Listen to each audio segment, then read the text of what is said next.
Briony Tallis, I'd like to talk now about your new novel, Atonement, which comes out in a few days to coincide with your birthday. It's your 21st novel. It's my last novel. Oh, really? Are you retiring? I'm dying. My doctor tells me I have something called vascular dementia, which is essentially a continuous series of tiny strokes. Your brain closes down gradually.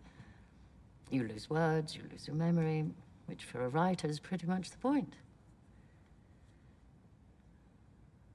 So that's why I could finally write the book, I think. I had to.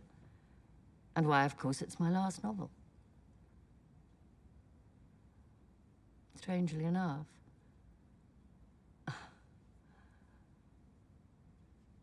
It would be just as accurate to call it my first novel. I wrote several drafts as far back as my time at St. Thomas's Hospital during the war. Just couldn't ever find the way to do it.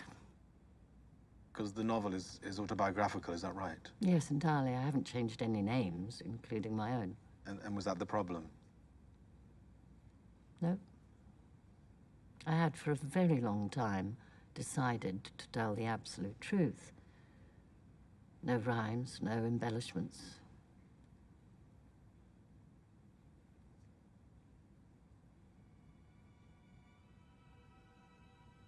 And I think you've read the book, you'll understand why. I got first-hand accounts of all the events I didn't personally witness.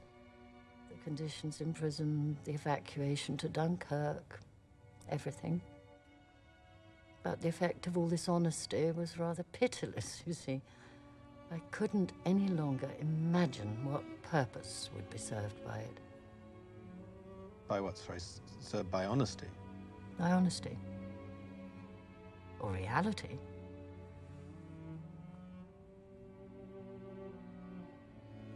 Because, in fact, I was too much of a coward to go and see my sister in June 1940.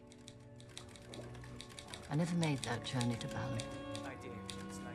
So the scene in which I confessed to them is imagined, invented. And in fact could never have happened. Because Robbie Turner died of septicemia at Bray Dunes on June the 1st, 1940, the last day of the evacuation.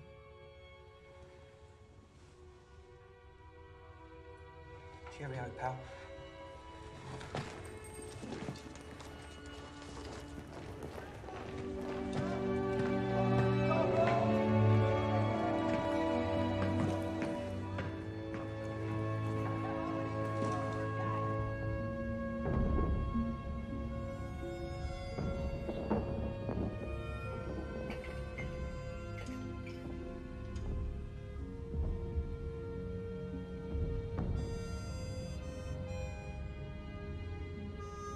And I was never able to put things right with my sister Cecilia, because she was killed on the 15th of October, 1940, by the bomb that destroyed the gas and water mains above Balham Tube Station.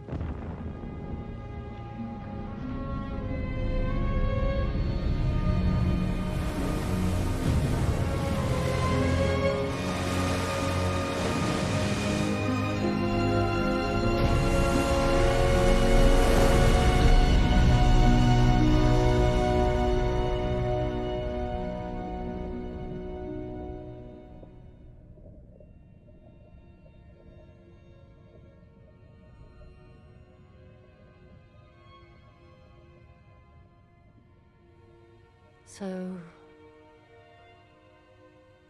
my sister and Robbie were never able to have the time together they both so longed for and deserved,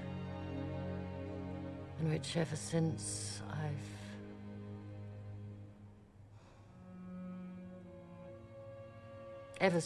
I've always felt I prevented.